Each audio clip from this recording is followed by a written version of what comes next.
I asked 5 of your favorite GTNH content creators some questions about New Horizons to see what they really think about Minecraft's hardest mod pack. Will they be able to agree on anything? Knowing them, probably not. This video was heavily inspired by Chief Logan's Terraria video, which was inspired by Salmence's Stardew video, which was inspired by Jubilee's demographic video. So the lines are going to be starting from the left, my left, so up here from the tree. The red is going to be strongly disagree. Then we have disagree, slightly disagree, neutral. Then we have slightly agree, agree, and strongly agree. Also join the Discord, we're so close to 33 members, which is like a 3 mention, so yeah, please join, thank you, bye. GTNH is a difficult mod pack.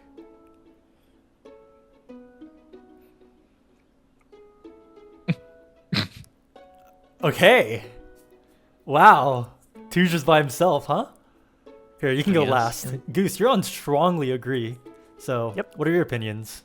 So, for the most part, I would argue that the difficulty comes from the amount of time and background knowledge that you need for it. I would not say that any individual mechanic is particularly complicated, but combining them together is very challenging compared to all of the other mod packs out there that I've played. All right. And now we have the 3 people on slightly agree. Let's go with you first, Potato. I think it'd be incorrect to say it's not difficult, just on the basis of a couple of things Goose said, like it's a really long pack, and then there comes a point in the game where you need to actually have a reasonable understanding of either applied energistics or some redstone or something so that you can automate some necessary setups to even progress towards Stargate. So if you're going to play that long, those challenges are there. But even having said all that, the reason why I'm not more towards the agree direction is that I think all of that stuff is not hard to learn. It's a lot of knowledge needed, but none of it is inherently difficult. Like, you don't need to have a PhD in applied energistics to play this pack. You can just pick that stuff up and play. But the difficulty is for sure there. 9, what about you? All that what they said, I think you just need time and you need to be unemployed, so that's pretty easy. So, I'm doing that right now, and that's like free. It's yeah. So speaking as an employed person playing this pack, yes, you do need to be unemployed. So true. All right, what about you, Soy, as an unemployed person? Yep, definitely time consuming. It's hard at times, but a lot of the hardship is already solved, so there's already help online. But mainly, I think it's the time that people confuse with hard. And if you compared it to some other mod pack, I feel like there's only a few handful of things that's really, really hard. And I think the main thing is, in the end, it's gregtech. So if you don't know how gregtech works, then it'll definitely be really hard. But if you just compared it to someone who already knows how gregtech works, then I think it's on a harder scale, but not ridiculously difficult. All right. Well, Two's, you're in like a David and Goliath situation, huh? 4v1? Yeah. So, Yeah. How do you feel about this? It's hard to answer because you have to define what you mean by difficult. If it's just time consuming, then I would also be on the bright green next to Goose. But I don't think time consuming is difficulty. You just wait. Like, it's not that hard. Everything else is either explained in the quest book or easy to find information for online, at least for all the mandatory progression stuff. Then why Yeah, are you that's on it. slightly disagree? Because I don't think looking up how to solve something is hard. This mod pack respects your time.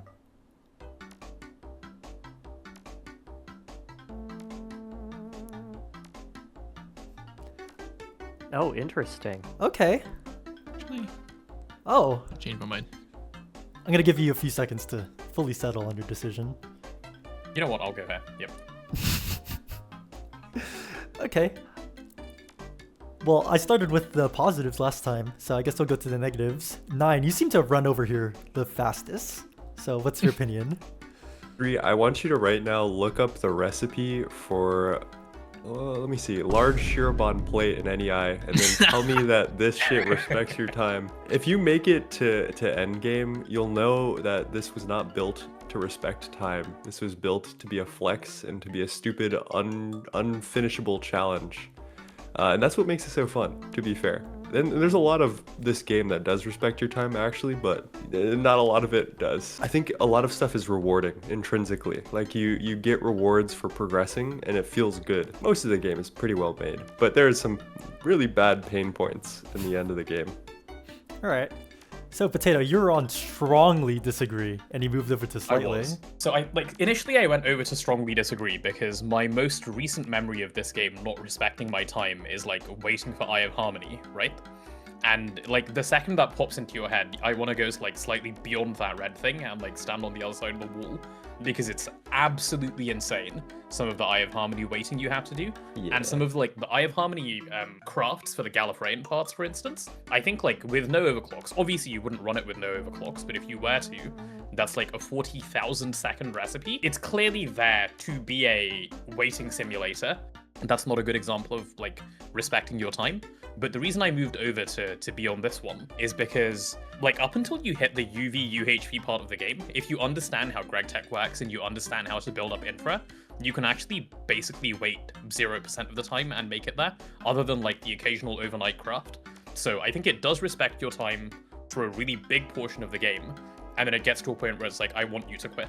So would you say a majority of the playtime does respect your time? Well, it's a majority of the quest chapters respect your time, but the ones that don't are longer or as long as the ones that do. And that's the bit you remember by the time you finish the pack. So the feeling of it is like, it feels worse than it is, I think. Because by the time you're done, recency bias means the bit you remember is waiting for Eye of Harmony and waiting for DTPF and so on. And you don't remember the fact that in like ZPN you clicked the button and got loads of circuits really quickly.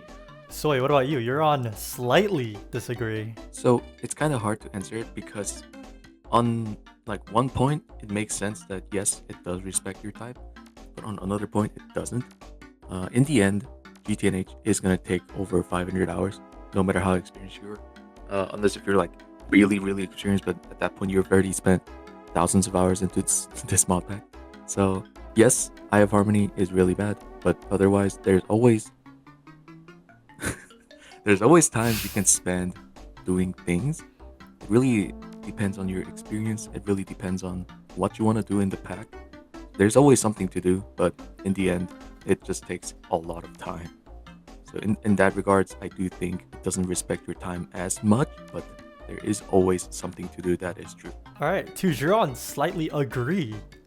After all the EOH complaining on your Hamcorp series, I'm surprised to see you here. Yes, Potatoes mentioned it. He said recency bias. That's why I originally ran to disagree, but then I realized like for me it was just Eye of Harmony that I felt was disrespectful. Everything else I was totally fine with, so I came back to the agree side. Even the magic? Yeah.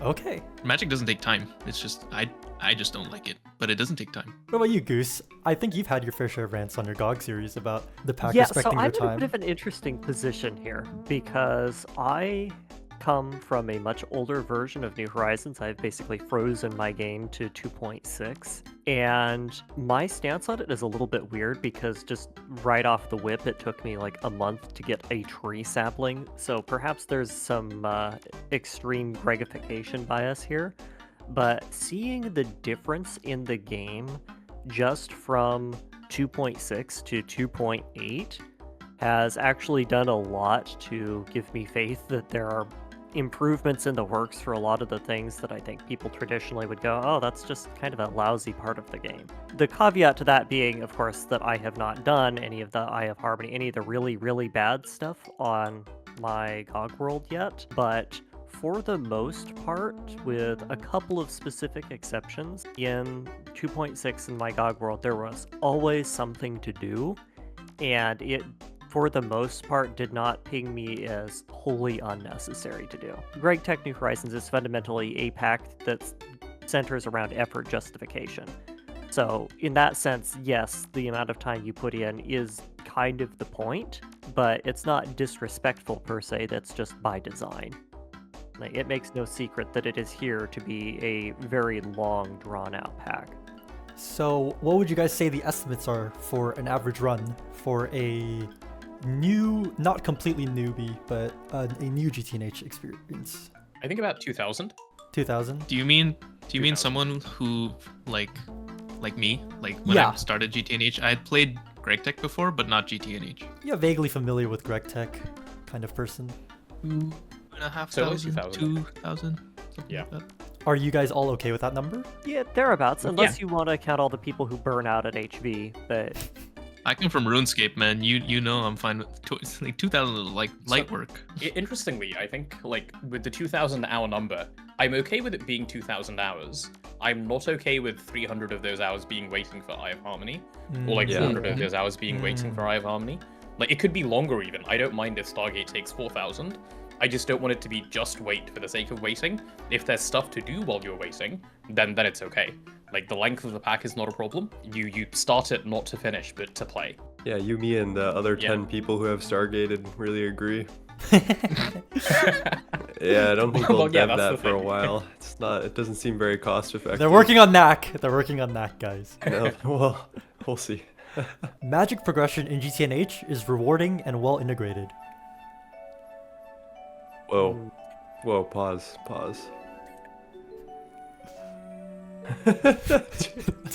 we're just gonna pop Oh, that wall open for you, that's- bud. Thanks. I'll be with Tujo over here. Yep. All right.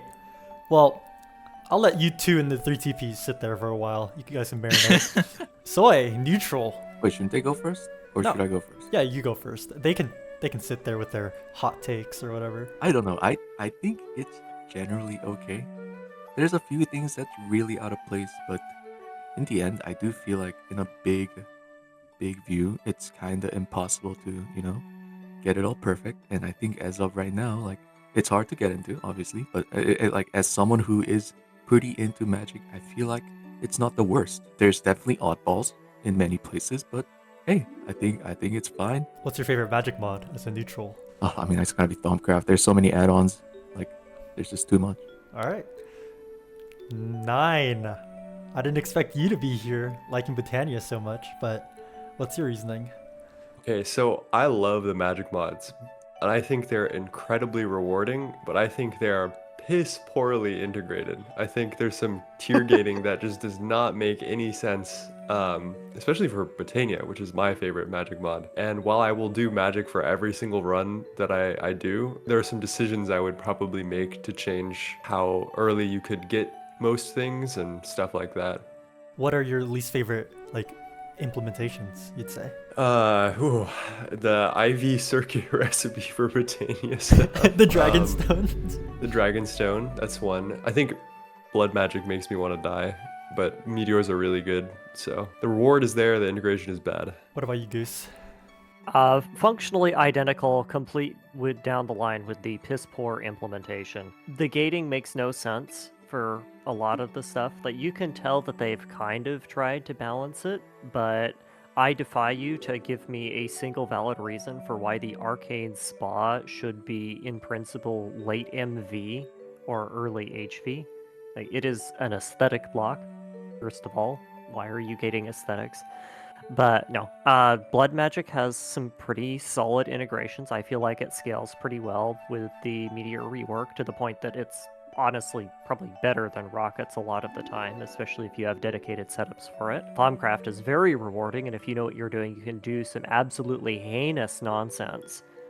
But at the same time, the integration makes absolutely zero sense. The progression is scuffed, and you can have everything you want from the pack in LV, which is probably not what was intended or what should be good for the game.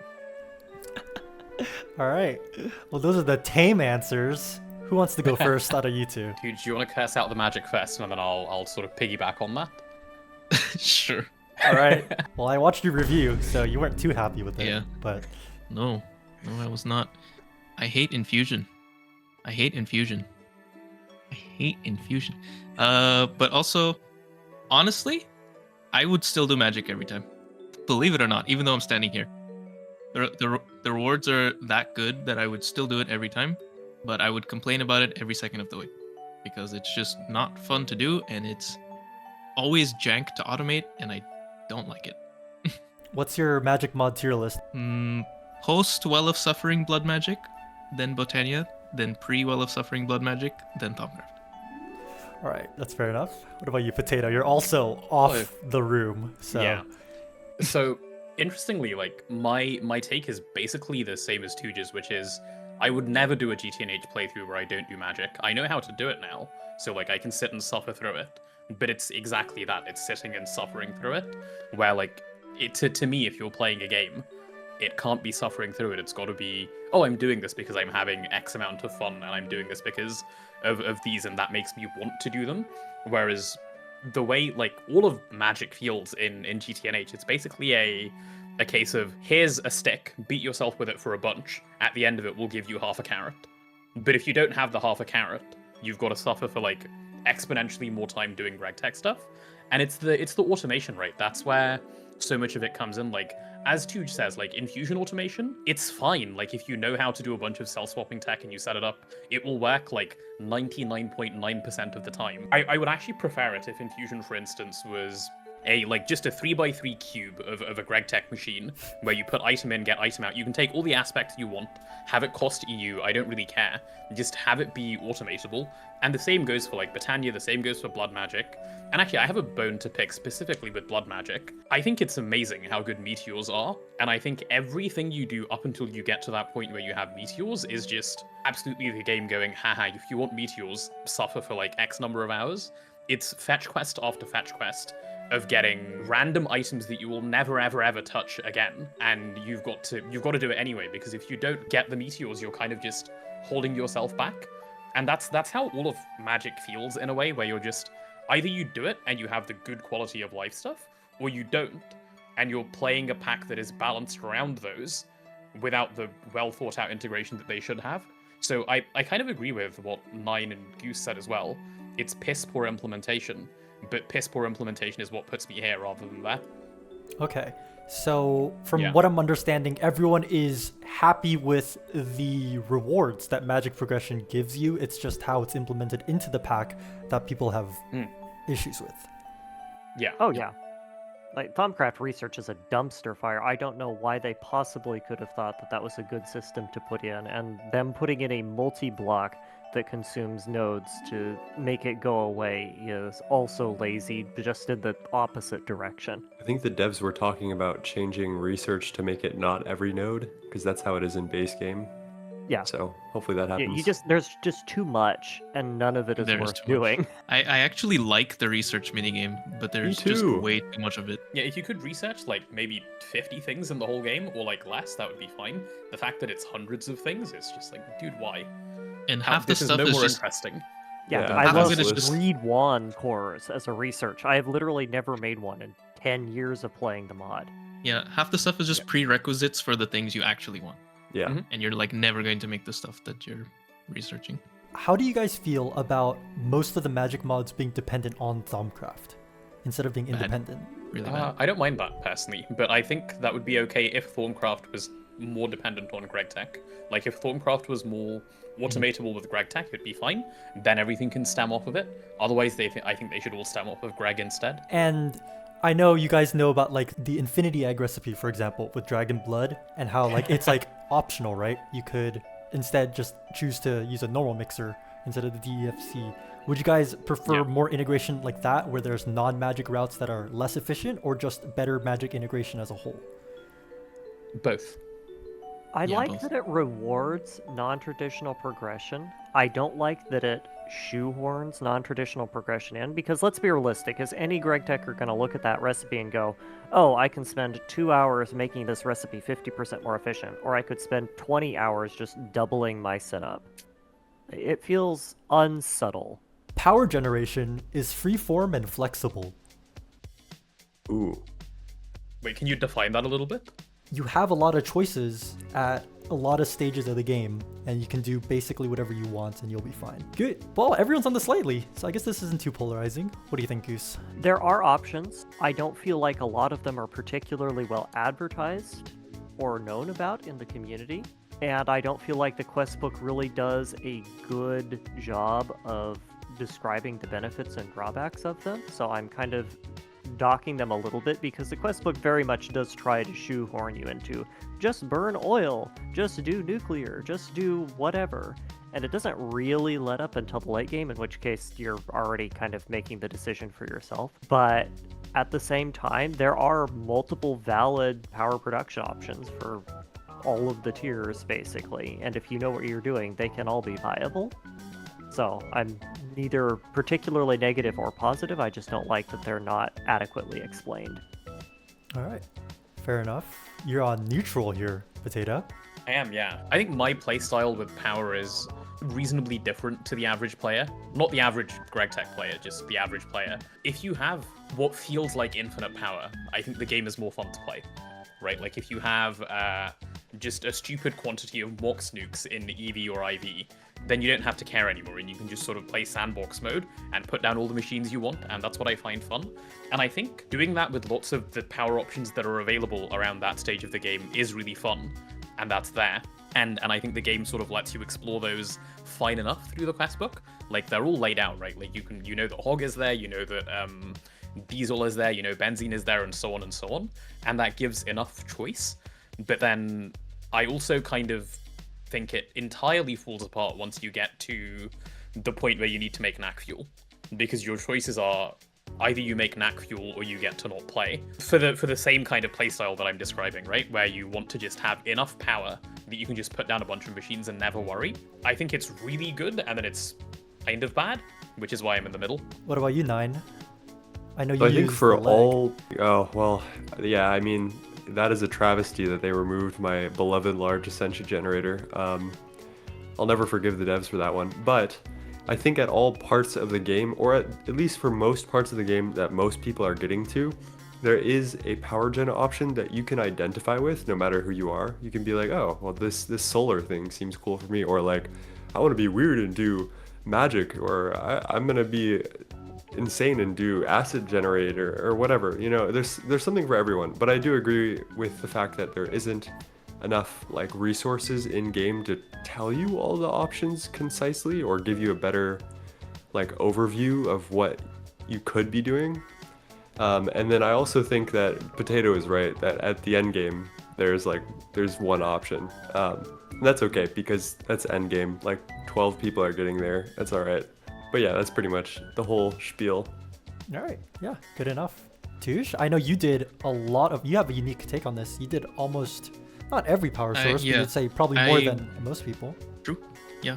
I wanted to try as many things as I could, and there are still things I haven't done. So LFTR. Anyways, yeah.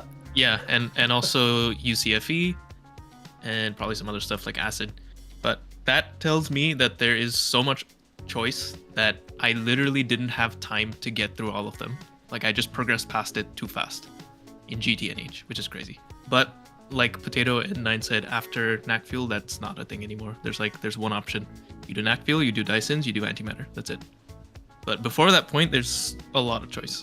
Yeah. Some of them are worse than others, obviously, but that's fine. What, like the solar tower? Mm-hmm. That was a fun puzzle. But it sucks. Hashtag Buffett, just at Crom. Hey Soy, how do you think? So yeah, I think it's pretty similar to just there's a lot of options. In endgame, I know some people can do Dysons. They can spam over 100.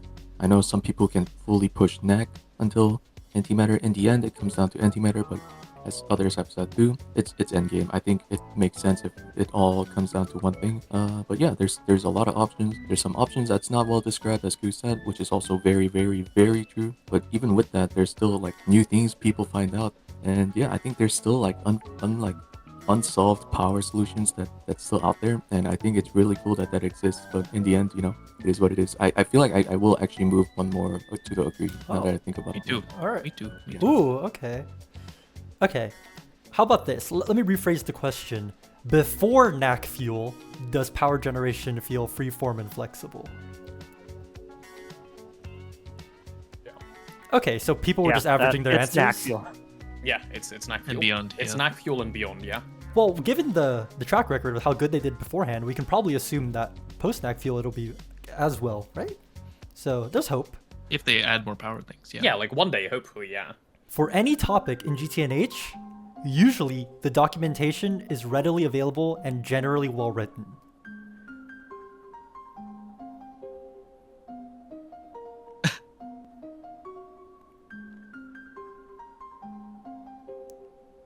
This would include the quest book, the wiki, Discord tips and tricks, help even, YouTube videos, etc. If there's a topic that you're interested in, there's probably something on there somewhere that has documented it well.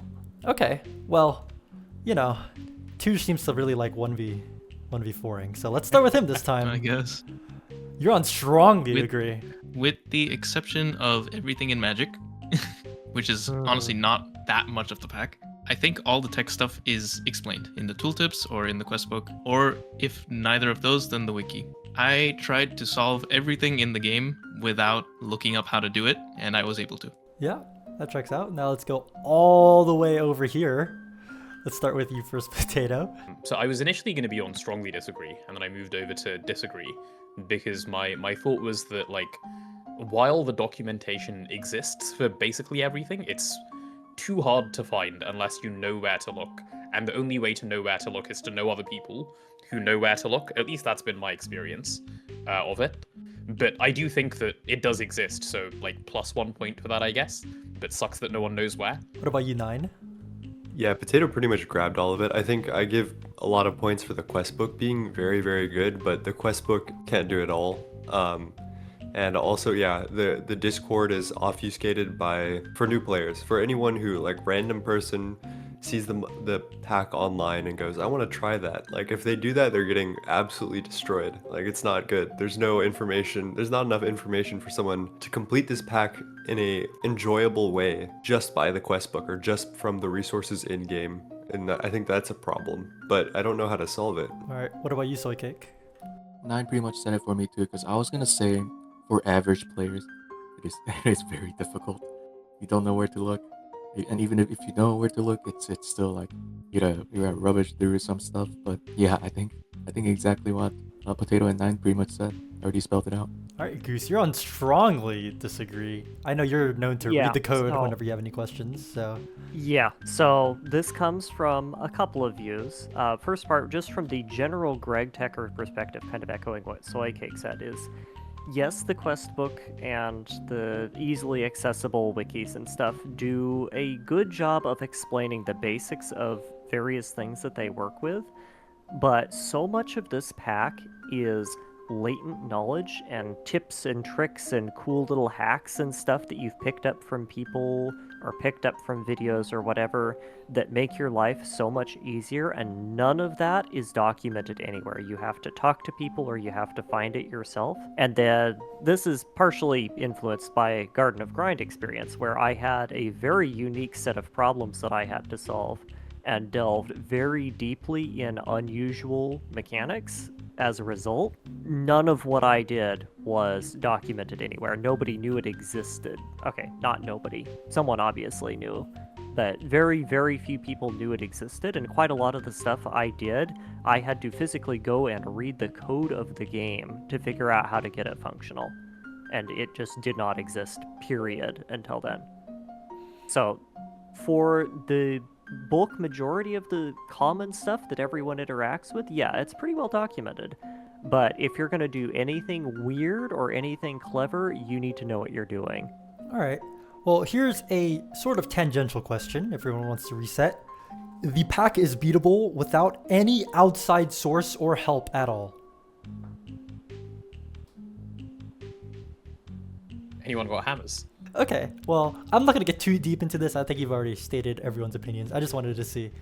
Maybe Tuj, but Tuj has literally proven it, that he's done it himself, so that's probably where his opinion comes from. He's in the Discord, bro. PhD. Yeah. I am in the Discord, and I do ask questions there, but I think I could have done it without it. It would just have taken me longer. Pollution should be integrated as an actual game mechanic. Oh, Lord. Can I have a hammer this way as well, actually? Oh my Lord have mercy. Wait, I need I need to be able to get across. Okay, you know what? This is good enough. All right, well, for once, a unanimous vote. All right, let's start with the two outliers this time. Mr. Can't Place Blocks. I think pollution has the potential to be a really cool mechanic. I think as it stands, it is like completely useless in the pack, right? Like you turn it off, move on, basically forget that it exists, and that's the way to play. But the way that like in my head, gregtech New Horizons is of this like really complex tech pack where the placement of where various machines matters, like you've got to make so many other considerations. It's really weird that pollution is a non-issue. Like pollution should be an issue, but you should get rewarded for dealing with it. And the reward shouldn't be it now doesn't suck anymore. It should be you've dealt with pollution, here is X, Y, and Z for doing so. I don't know what that necessarily could be, but I think pollution has a place in this pack, and it could be implemented in a way such that it like sort of meshes with the rest of the progression. But I think it definitely does deserve to exist. All right. What about you, Touche? Mr. Played with Right pollution, now, actually. I did. I gated with pollution. Yeah. From playing 3TP and also Singularity with pollution off, I can tell you right now there is no difference between pollution on and pollution off, except for like the Stone Age. It's like totally, completely ignorable. You make a nanosuit, you forget about it.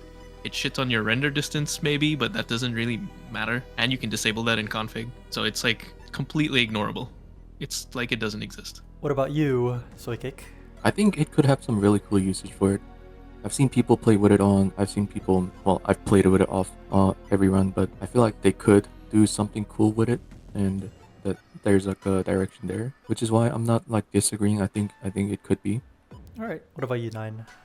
I think the fact that pollution particles kill bitrate is like the end-all be-all for me. I don't really care if pollution is implemented. It like obviously it's a plus to have good implementation in game, but like I don't think that is a good use of dev time personally. So like yeah, I mean if it was added, I would be like, oh hell yeah, but I don't really care. So that's why I'm here. All right, Goose. It's a neat idea that suffers from the problem of being entirely inconsequential in every respect. I did my Garden of Rind run with pollution on, and I was stinking up a storm, and it never made a single difference for anything that I was doing at all. So I feel like if you first wanted to implement it, you would have to first implement some reason why it's important. But I'm not against the idea. I think it's a cool mechanic that's just underutilized. All right. So what I'm getting is that it would be cool, but it's not necessary. No, it's entirely unnecessary. It would be so awesome. I'm just realizing I be have so exactly the same opinion as Goose, but I'm in strongly agree because I think it should be implemented. I'm awesome should be. agnostic. It's aesthetic for me. I don't feel like it plays any part in the game's mechanics fundamentally. Yeah, it's kind of the same for me. But doesn't. I agree with everything they've said, but I think it should Yeah. be in the pack. That's the difference in my opinion. Yeah. It's like, I I agree think with it that. belongs here. Yeah. Yeah, I think it belongs here, and I think it should be interesting. Yeah. Like there should be some, I don't know, some idea, some reason to have pollution. So you guys would like I don't know. prefer like a full pollution rework than like 5 more multi-blocks or something. Yeah. But then No, these people here strongly would disagree. but these people here would strongly disagree. Is what I'm hearing. The pollution thread has like 5,000 messages and it's gone nowhere. So we'll see where that goes. I don't know who has the blocks for that place. But, Every time you It's- don't it's need to not me. break into the wall. Bees are a healthy addition to GTNH. Ooh.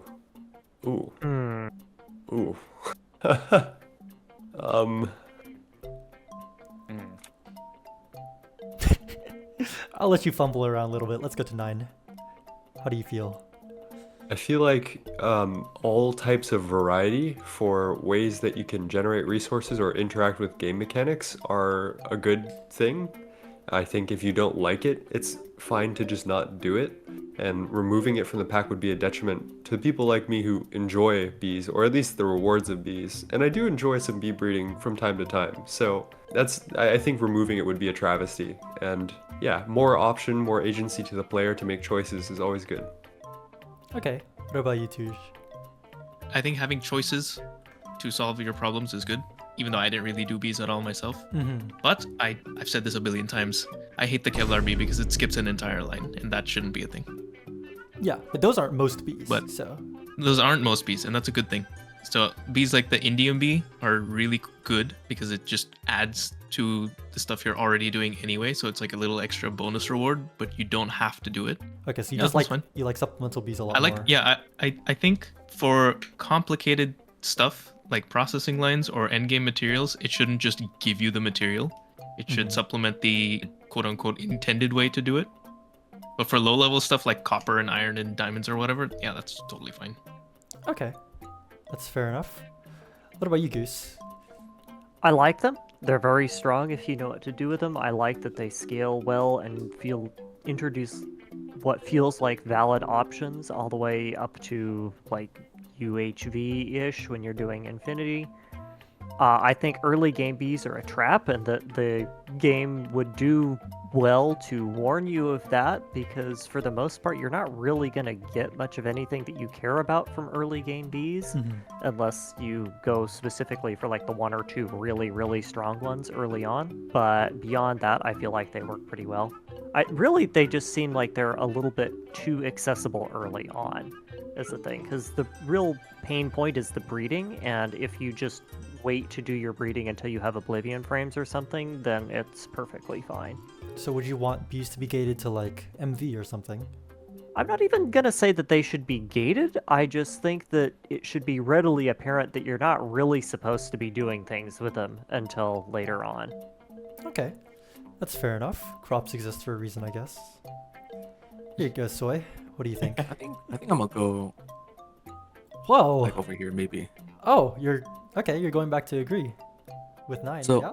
Yeah, I think it's really more options. In the end, it's pretty much 99% optional, so I think it's completely fine. I do agree with Goose. It is definitely an early game trap, but they have integrated into like mid game, late game options, and I think that's really cool to see. And generally, I feel like it's overall a plus. All right. Well, the lone soldier all the way over here. Disagree, Mr. Come to me, I'll Potato. bash the bees. Yeah. Right, so weirdly enough, even though I'm standing on this side, I agree with everything Tujin9 said earlier about, like, I think variety for resource gen is really good. I think people should be able to play the game however they like, but my really big sticking point with bees, and like my stance of like, I asked at the start, do I like the way it is in the game currently? And that's sort of where I'm coming from. I really don't like how it is in the game currently, even having said everything I've said. And that comes from a point of saying bee breeding is awful. Like, there's not much you can do to make bee breeding... There's not much you can do to make bee breeding better. Like, you do the same thing for, like, 200 bees or whatever, and you get a whole variety of different resources. I don't like that. And then Tuj and I, like, have talked about this plenty over on 3TP. We've talked about it just generally. I don't like that bees like Kevlar bee exist, where you can just skip an entire processing line. I think that's not the way it should be at all. When they changed Indian bee to work the way it currently does, where it no longer skips that line, I think that's very much a step in the right direction for bees. And I think that's how basically all bees should be. Like, does it matter that iron bee and copper bee just give straight iron, straight copper? No, I think that's probably fine.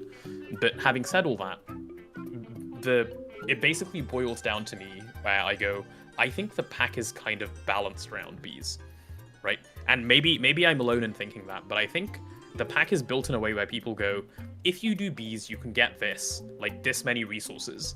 Therefore, this is your way of skipping waiting. Like,